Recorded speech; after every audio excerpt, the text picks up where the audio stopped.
요즘 추석 명절을 앞두고 벌초 계획하시는 분들 많으실 텐데요. 무엇보다 벌초로 인한 안전사고에도 주의를 하셔야겠습니다.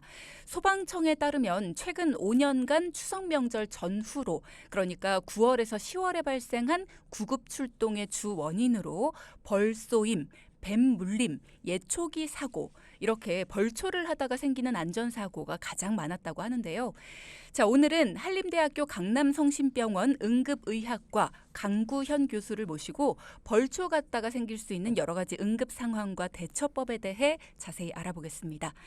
너무 바쁘신데요. 오늘 어렵게 모셨습니다. 응급의학과 교수님이시죠. 강구현 교수 오셨습니다. 안녕하세요. 예, 안녕하십니까. 강구현입니다. 반갑습니다. 네, 반갑습니다. 우!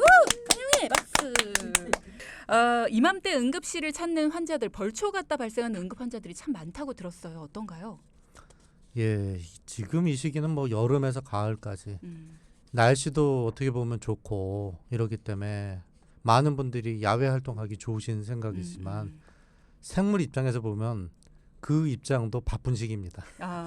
서로 다 바쁜 시기에 네. 서로 다 바쁜 와중에 이런 추석이나 벌초 같은 시즌이 겹치니까 두 구역에 충돌이 일어나면서 이런 환자들이 좀 증가될 수밖에 없습니다. 그러네요. 예. 자기 구역을 침범하는 생물들이 이제 공격을 하게 되는 경우가 많다 보니까, 그러다 보니 요즘에 벌쏘임 사고주의보까지 발령이 됐다고 하던데, 벌쏘여서 오는 분들 요즘 많으세요?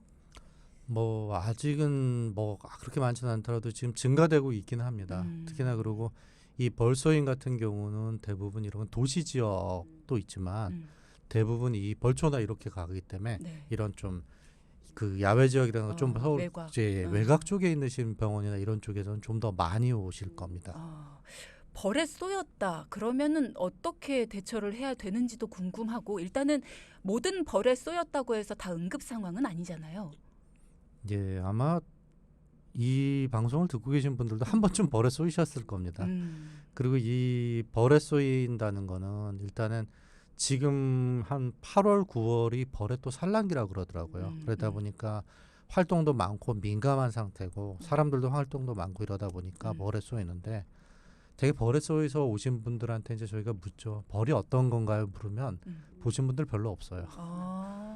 뭐 그 여러분들이 검색하거나 이렇게 보면 뭐 이거는 그 꿀벌이고 이거는 뭐 말벌이고 이건 그렇죠. 장수 말벌이고 이렇다 하지만 실제로는 그거를 다시 구분하실 분은 별로 없고 저희가 봤을 때 크기가 큰 건가요? 아니면 이게 땅에서 올라왔나요? 라든가 이런 걸로 좀 돼 있습니다. 그래서 보통은 벌 같은 경우는 조금 물림이 조금 다릅니다. 왜냐하면 무는 것 자체는 작은 침이지만 네. 이 안에 있는 독소 때문에 반응하는 게 다릅니다. 그렇다고 해서 들어가는 독이 비례해가지고 하는 건 유사하게 나타날 수 있지만 면역 반응이라는 게 있거든요. 이거는 개개인에 따라 다르기 때문에 아주 뭐 경미하신 분들은 뭐 물린 부위가 아파가지고 그냥 참고 계시다가 오거나 아니면 국소에 상처 때문에 오시는 분들도 있지만 물린 지 얼마 안 돼서 아주 과민 반응이 과격히 일어나는 아나필락시스 같은 경우에 일어나면 정말 실신을 한다거나 숨이 막히거나 아주 위험한 상황이 나타날 수 있기 때문에 이 범위는 굉장히 다를 수 있고 그 사람마다 좀 다르게 나타나는 겁니다. 그럼 일단은 벌에 쏘였다 했을 때 바로 증상이 나타나지 않고 좀 시간이 지나서 나타날 수도 있기 때문에 일단은 병원을 찾는 게 좋겠네요.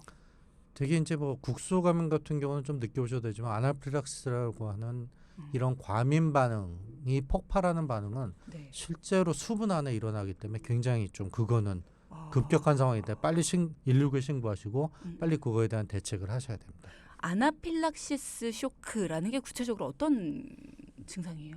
뭐 아마 그 알러지는 다들 알고 계실 겁니다. 알러지라 그러는 거는 어떠한 외의 물질이 우리 몸에 들어와서 우리 몸이 반응하는데 이게 좀 과하게 반응하는 거에 보통 알러지인데 그쵸. 대부분 뭐 아토피라든가 이런 것도 많이 겪으시겠지만 이 아나필락시스를 그러는 거는 밖에서 들어온 어떠한 항원 물질에 의해서 몸이 아주 폭발적으로 반응을 합니다. 뭐 그냥 잠깐 간지럽거나 이런 정도 수준이 아니라 안에 있는 물질들이 갑자기 폭발적으로 반응을 하면서 그 안에 있는 물질이 나오면서 이 우리 몸이 전체적으로 반응을 해가지고 혈관도 너무 확장돼가지고 혈압이 떨어진다거나 어. 이 점막이라든가 피부가 갑자기 붓는데 가장 위험한 게 이제 이 기도 쪽 점막이 붓고 이러면은 눈도 붓고 입도 붓는데 이 우리가 숨쉬는 기도라 그러는 거는 붓게 되면 좁아집니다. 그러면서 목소리가 안 나오고 이러면서 숨쉬기가 힘들 정도의 반응. 그다음에 뭐 배가 아파서 막 구토도 하고 모든 그런 장기들이 숙축을 하거나 이렇게 나타날 수 있는데 그렇군요. 한마디로 말하면 그냥 폭발적인 반응이 일어난다는 걸로 생각하시면 됩니다. 갑작스럽게. 벌초할 때는 특히나 말벌에 주의해야 된다고 하더라고요.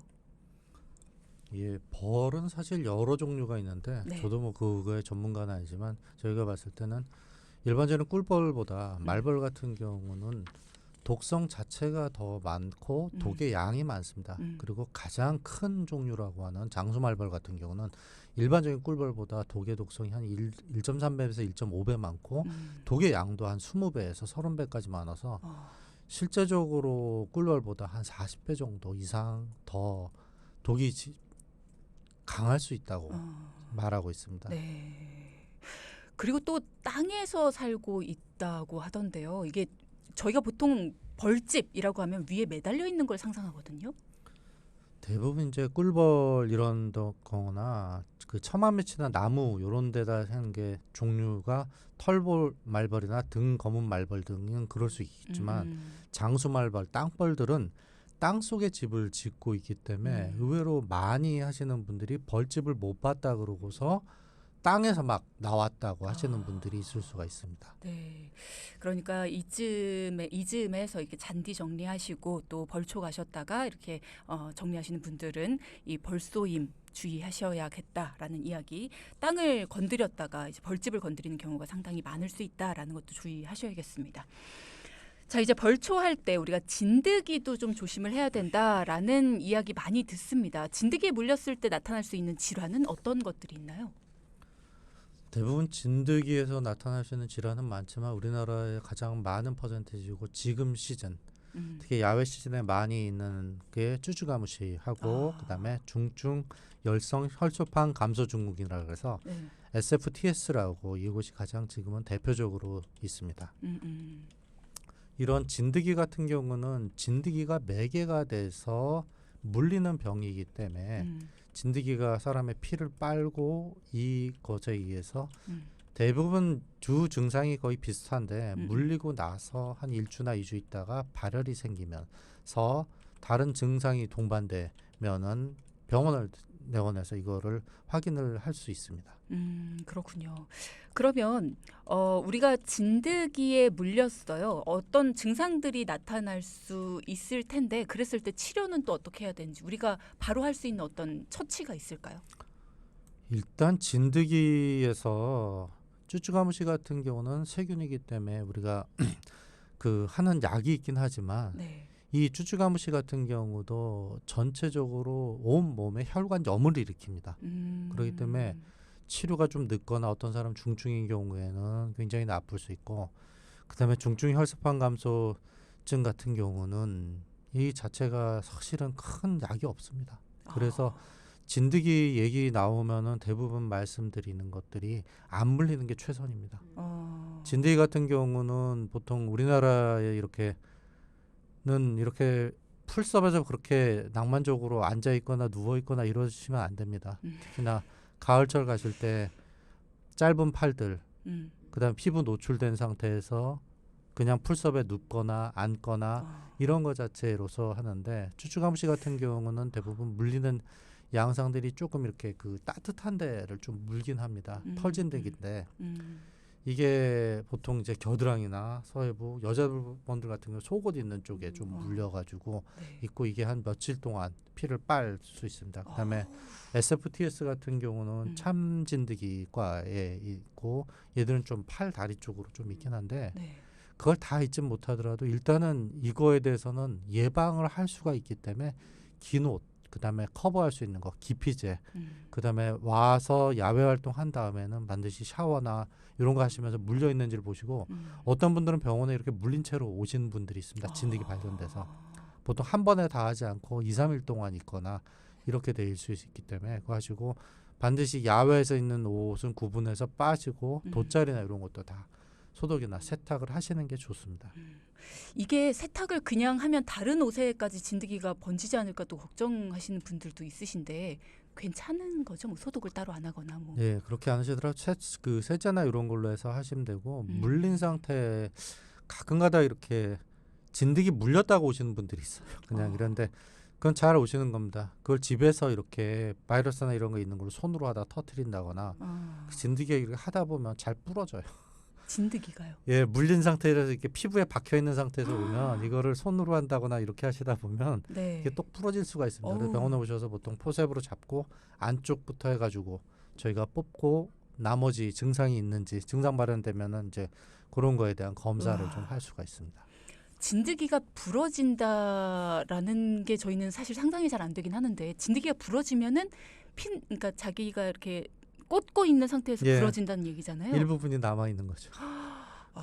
그거 제거하시러 또 병원 오시는 분들이 있으십니다. 아이고 어떡하면 좋아요.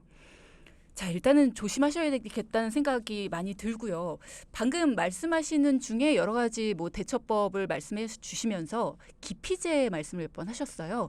우리가 약국에서 흔히 구입할 수 있는 그런 뭐 벌레들 기피제 이런 거 모기 기피제 뭐 아니면 이런 것들 뭐 진드기 기피제 이런 것들 많이 구입할 수 있는데 효과가 좀 있나요? 일단적으로 뭐 없지는 않다고 얘기를 하고 특히나 진드기 피제 같은 경우는 그런 산림 쪽에서 일하시거나 이쪽에 하시는 분들 하는데 그거보다는 역시 긴팔하고 이거에 대한 보호하는 게 일단은 첫 번째입니다. 왜냐하면 진드기 같은 경우가 우리도 찌찌가무시 의심되시는 분들은 정말 진드기 물린 부분을 찾을 때 네. 얼마나 노력해서 찾냐에 따라서 정말 찾는 게 조금씩 늘어난다는 정도로 생각보다 상상 이외의 부위에서 진드기 물린 데 나오고 찌찌가무시 같은 경우는 물리고 나서 가피라 그래서 딱딱하고 까맣고 이런 게 남아 있습니다. 근데 이런 게 환자분들은 좀 모를 수가 있어요. 근데 저희가 이제 검사를 하다 보면은 그런 데서 보이면은 이거 찌찌가무시 일가망성이 많다 이렇게 보통 추론을 합니다. 그리고 검사를 내보내죠. 네. 자, 저희 진드기와 벌에 대한 이야기를 좀 나눠봤는데요. 궁금증을 보내주시는 분들이 많아서 잠깐 여러분의 질문사항들 살펴보고 가겠습니다. 1147님께서 벌에 물렸는데요. 침이 남아있더라고요. 카드로 눌러서 뺐는데 이거 괜찮은 건가요? 예, 되게 벌에 물렸을 때 이 침이 남아 있는 거는 꿀벌입니다. 꿀벌 같은 경우는 동랑이라 그래서 이건 뭐 굴같은 데 검색해 보셔도 굉장히 많이 나올 겁니다. 이게 남아 있기 때문에 요때 이제 주의하셔야 될 게 이게 보이면 이렇게 뽑고 싶죠. 뽑고 그쵸. 싶은데 이게 스포이드라 생각하시면 됩니다. 스포이드. 예, 이거를 뽑으려고 이렇게 잡으면 뭘 쭉 짠다는 그런 의미가 있기 때문에 카드로 제거를 눌러서 하신다기보다는 조금 더 정확한 표현은 이 침이 있고 거기에 이렇게 낭이 있으면 네. 낭을 짜지 않고 하기 위해서 되게 신용카드나 뭐 동전 같은 것도 있고 옆으로 이렇게 밀어가지고 침만 빼는 걸로 합니다. 왜냐하면 이게 이 누르거나 이렇게 잡으려고 하다 보면 이걸 짜게 되거든요. 그러면 이제 그 벌 독 같은 게 더 들어갈 수 있는 상황이 되기 때문에 옆으로 약간 밀어서 하는 게 좋고 대부분 남는다고 생각하시고 벌은 한번 그렇게 하면은 꿀벌은 이제 동랑이 만져 빠지기 때문에 살지 못한다고 믿으시지만 말벌 계열들은 독도 강하고 양도 많지만 한 번 쏘이면 계속 쏘이게 됩니다. 그렇기 때문에 그게 죽거나 이러지는 않습니다. 그래서 산림청에서 한 몇 년 전에 조사한 걸로 쭉 봤을 때는 우리가 생각하듯이 뭐 일반적으로는 다 알고 계실 거예요. 산에 갈 때 뭐 향수라든가 단 거 그다음에 이런 거 하지만 이런 말벌들 같은 경우는 색이 좀 더 짙은 것들의 공격성이 있기 때문에 머리에 쏘이시는 분들이 한두 군데가 아니라 여러 군데 쏘여서 옵니다.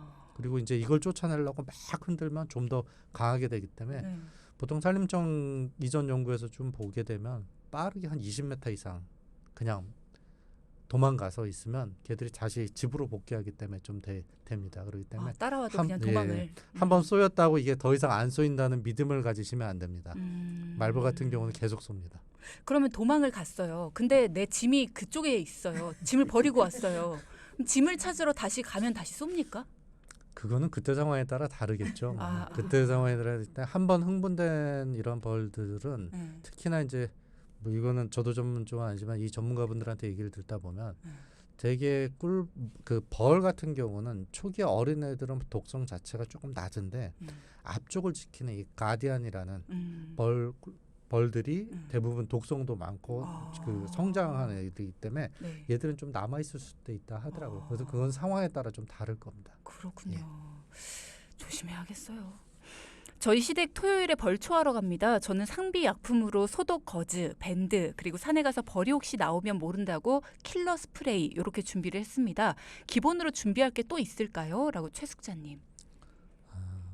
주로 보시니까 아마 뭐 대항하려고 하시는 쪽으로 그렇죠. 많이 준비하신 것 같은데. 네, 피하지 않고 맞서 예. 싸울 준비를 하신 것 같습니다. 일단은 그 아까 야외 활동 하실 때 지금 날이 덥고 이러긴 하지만 두꺼운 옷에 특히나 옷 같은 경우도 우리가 생각할 때는 막 꽃무늬나 이런 거보다는 약간 짙은 색을 많이 하시는데 짙은 색보다는 오히려 단색에 조금 밝은 색은 말벌 같은데 좀 덜하다고 돼 있습니다. 그래서 일단은 그 대항해서 하시는 것보다는 피하는 쪽으로 생각을 하시고 피하는 쪽에 좀 더 주의를 주시는 게 좀 좋을 것 같습니다. 이거는 서로의 범위를 침범하는 거기 때문에 아마 서로의 그런 쪽이 있기 때문에 좀 더 이제 피하는 쪽으로 하시는 게 좀 나을 것 같고 꿀벌 같은 경우나 다른 벌에서 국소적으로 있는 거는 괜찮습니다. 그런데 아까도 말씀드렸듯이 천식이 있다거나 아니면 이전에 아나필락스에 있다거나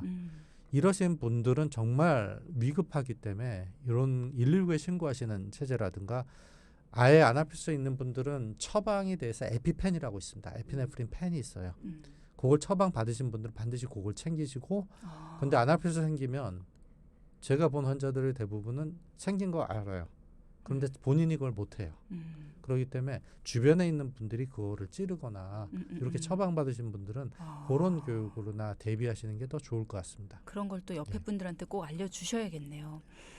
그리고 저희가 지금 이제 나눠볼 이야기이긴 한데요. 유창엽님께서 저는 벌초하다가 옆에 사람 예초기 작업하다 튄 돌에 눈을 맞을 뻔한 적이 있습니다. 너무 무서워서 그 이후에 예초기 곁에도 안 갑니다.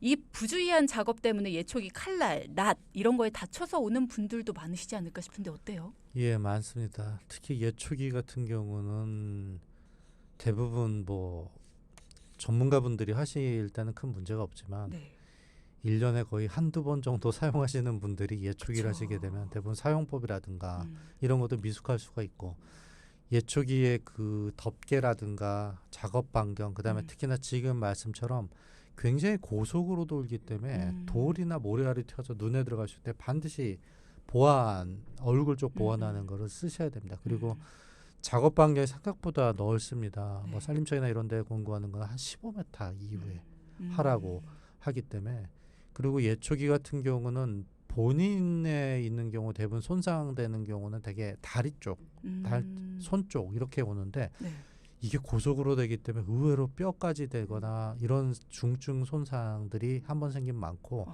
또 하나 예초기 또 조심하셔야 될 것 중에 하나는 이게 꺼졌다고 생각하면서 나를 만지는데 잘못해 스위치 때문에 이제 다치거나 이렇게 될 수 있습니다. 그렇기 때문에 예초기는 반드시 그 보호 캡하고 튀지 않게 하는 보호 캡이 있고 본인의 눈이나 앞면을 보호하거나 손, 다리를 보호할 수 있는 보호 장비를 꼭 하시고 반드시 주변 사람들을 최소 안전거리까지 확보를 하고 해야 됩니다. 그렇죠. 예초기를 두세 대씩 같이 이렇게 사용을 하시다 보니까 양쪽에서 이렇게 타타타타닥 하시는 경우가 있어요. 이렇게 몰아가듯이 소몰아가듯이 그렇게 된 경우에는 돌이 사방으로 튀게 되니까 굉장히 위험할 수 있죠. 그런 것들은 특히나 더 조심하셔야겠다라는 말씀 주셨습니다. 김종정님은요. 저도 엄마 산소 가서 도토리 줍다가 쯔쯔가무시 걸렸었어요. 너무너무 힘들었습니다. 배꼽에 물려서 상처가 있었어요. 라는 말씀 주셨고요. 김지연님께서는 저는 사회복지사인데요. 며칠 전 장애인 한 분이 진드기에 옮아서 두드러기처럼 올라왔더라고요. 이런 게 주변 사람에게도 옮을 수 있나요? 라는 말씀. 지금 진드기에 의한 것들은 대부분 물리면서 가는 거기 때문에 사람 대 사람 접촉으로는 될 수는 없다고 지금 돼 있습니다. 적다고. 없다기보다 적다는 거죠. 그런데 이제 아까도 말씀드렸듯이 진드기 자체가 바이러스나 이런 걸 가지고 있을 때 이거를 도와드린다고 손으로 이렇게 하다가 그 바이러스가 그럴 때는 위험성은 있을 수 있습니다. 그런데 사람 간의 접촉으로 되는 경우는 없습니다. 그렇군요.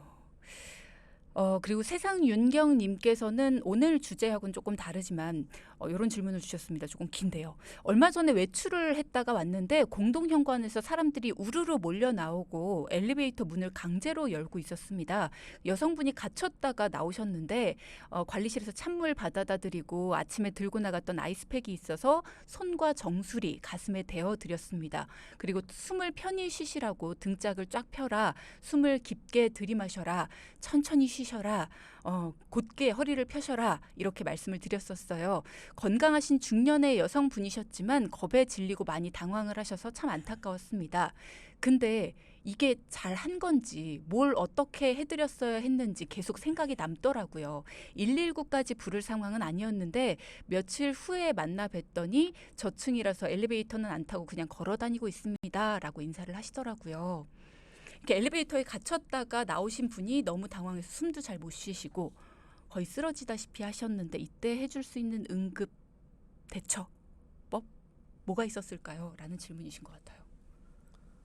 뭐 일단 겪으신 분 개인 문제 때문에 생긴 게 아니라 외부에서 생긴 거고 아마 좁은 공간에 오랫동안 갇혀 있으면서 사실 패닉 어택이 올 수 그렇죠. 있는 상황이거든요. 그렇게 되는데 또 이렇게 되면 스트레스 때문에 아마 지금 말씀하신 거 보니까 과호흡 증후군이 같이 또 와서 그렇게 될 수 있는 상황입니다. 일단은 뭐 계신 분이 전체적으로 안정됐다라든가 혈압이나 이런 걸 좀 잴 수 있으면 좋겠지만 그런 않더라도 괜찮다 그러면 일단은 뭐 어떤 자세를 막 하고 이런 것보다 안정되게 하시고 너무나 이 불안한 게 안 되신 경우에는 정말 응급실에 오셔가지고 그런 거에 대해서 약간 좀 그 본인이 과호흡이나 패닉이 될 때 본인이 이겨내지 못하실 상황이 될 수가 있어요. 그렇죠. 그럼 암만 옆에서 뭐 안정해라 뭐해라 안 되기 때문에 그럴 경우는 각각 응급실 오셔가지고 하시고 이분도 지금 보니까 아마 그런 한번 PTSD 같이 오셨기 때문에 엘리베이터를 이용을 아마 못 하시는 상황이 되는데 심하시거나 아니면 좀 힘드신 분들은 이런 거에 대한 상담이나 이런 걸 받아보실 수 있기 때문에 현장에서는 일단은 이분이 의식이 있고 그 다음에 어떤 그런 다른 뭐 맥이나 이런 게 다 괜찮고 이런 상황이라 그러면은 지켜보는 거 안전 그냥 편하게 그렇죠. 그냥 있으시게 하는 것도 괜찮습니다. 일단은 안정을 취하실 수 있게 괜찮다 이렇게 좀 안심할 수 있게 해주시는 거 그런 게 필요하다라는 말씀. 그리고 8204님이 벌에 쏘인 지 20년이 넘었는데요. 걸어가다가 3, 4초는 서서 기절을 한 적이 있습니다. 괜찮았었던 건가요? 아니, 20년 전에 3, 4초 걸어가다 기절하셨다는 거죠? 지금 네. 지금 기절하신 게 아니라. 네, 지금이 예. 아니라. 그게 벌에 아마 쏘인 뒤에. 혹시나 이제 뭐 그때 상황을 좀 봐야겠지만 제일 이제 위험한 거 아까 말씀드린 아나필락시스 같은 경우도 이 갑자기 쏘이고서 왜냐면 이게 그 교차 반응이라 그럽니다. 어떤 분들은 뭐 내가 검사해봐가지고 이런 게 없다고 생각하는데 다른 알러지나 있으시거나 이러신 분들이 그 벌 독에 의해서 생겨서 혈압이 떨어져서 쓰러지실 수도 있고 예 어떤 분들은 아까 말씀드렸듯이 뭐 물리는 거는 사실 누구도 그렇게 좋은 경험은 아니잖아요. 그러니까 물리는 거에 대한 이런 패닉이나 이런 게 생기면서도 또 이렇게도 또 쓰러질 수 있는데 일단적으로는 그런 경험이 한번 있으신 분들은 그 한 번 감작되신 분들은 다시 한번 그런 데 생기면 그때는 더 폭발적으로 일어날 수가 있습니다. 그렇기 때문에 뭐 요즘은 그런 거에 대한 뭐 항체 검사하는 것도 있는데 항체 검사가 반드시 다 앞으로 아나필락시스가 얼마나 일어난다 이거를 보장하지는 못합니다. 그렇기 때문에 지금 뭐 과거에 괜찮으셔가지고 괜찮긴 하겠지만 앞으로 다시 한번 뭐 더 물린다거나 이런 이벤트가 없게끔 하시는 게 일단 우선일 것 같습니다. 전순희 형님이 이런 질문 주셨어요. 벌에 쏘였을 때 119를 부르는데 119가 올 때까지 기다리는 동안에 할 수 있는 응급처치 뭐가 있을까요? 일단 상태에 따라 좀 다를 수가 있는데 보통 아나필락시스가 아까 말씀드렸듯이 되면 혈압이 많이 떨어집니다. 이분들 서 있거나 앉아 있기도 되게 힘들 거예요. 그리고 이렇게 조금은 눕혀놓을 수 있고 조금 이 부기가 생깁니다. 그런데 조이는 옷이라든가 이런 거 있는데 부기 중에 이제 가장 위험한 것들이 이제 아까도 말씀드렸듯이 기도 쪽이 붓게 되면 목소리가 갑자기 변하고 이러기 때문에 이때 뭐 물을 들이거나 이런 거 없고 그냥 사실은 안정시키면서 기다리고 하는 것밖에는 없습니다. 그래서 사실 급하신 분 그러니까 아나필락시스 이전에 경험했거나 알러지가 아주 심해서 에피펜이 있으신 분들은 사실 에피네프린을 근육 주사하게 되면 금방 좋아집니다. 정말 드라마틱하게. 근데 그건 꼭 처방을 받으셔야 되는 상황이기 때문에 실제로는 이렇게 안정되게 하고 혈압이 계속 떨어질 수 있기 때문에 쓰러지지 않게 하고 또 구토 같은 것도 할 수 있어요. 이게 소화기 계통이 수축하거나 반응하면서 구토라든가 설사 이렇게 하시는 분들이 있기 때문에 그런 거에서 대비하시는 게 제일 중요할 것 같습니다. 이렇게 봤을 때 혈압이 좀 떨어지는 것 같다 싶으면 우리가 안마를 좀 하게 되거든요. 이렇게 막 주무르게 되잖아요. 예.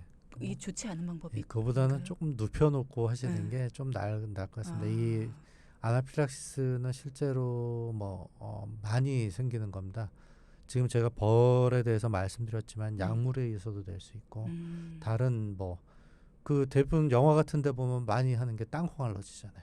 맞아요. 네, 그것도 다 아나필락시스 반응에 있는 혈관 부종을 이용한 건데 아주 악성으로 이용을 하는 거죠.